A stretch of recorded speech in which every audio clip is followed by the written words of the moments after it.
Halting the U.S. stock market today. Plus, congestion pricing. Can it do for traffic in other cities what it's done so far in New York, according to the MTA at least?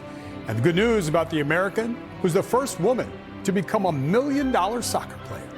Nightly News with Lester Holt starts right now. Tonight, ICE out in force in major U.S. cities. President Trump's crackdown on illegal immigration ramping up.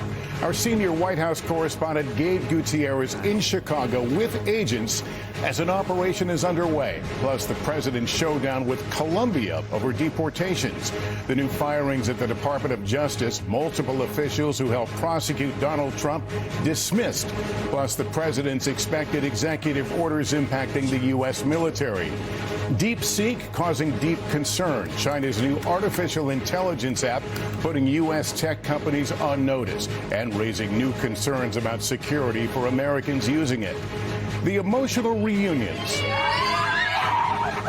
4 female Israeli soldiers freed by Hamas. The American hostage who could see freedom soon. And today, the Palestinians returning to northern Gaza for the first time in more than a year. The scare in the air while this flight plunged 185 feet, injuring dozens of people on board. What United Airlines is saying.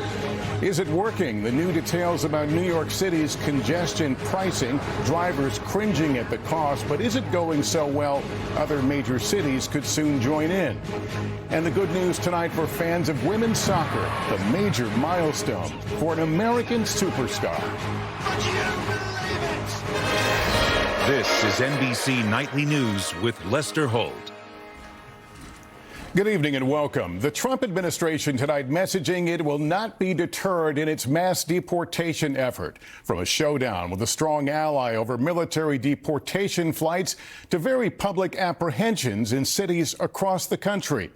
Immigration officials reporting over 1,000 migrants were arrested on Sunday in what appears to be a labor-intensive effort they say is focused on tracking down and arresting undocumented immigrants with criminal records, though officials admitting a wide net is capturing some without records. The Trump administration's resolve to keep a key campaign pledge tested over the weekend when Colombia's president refused to allow a U.S. military transport plane carrying deportees to land, touching off a diplomatic showdown. Our Gabe Gutierrez followed ICE agents as they hit the streets of Chicago as part of the crackdown. Hey, Louis, your car, right? Tonight, President Trump's promised crackdown on illegal immigration is underway. We get a first-hand look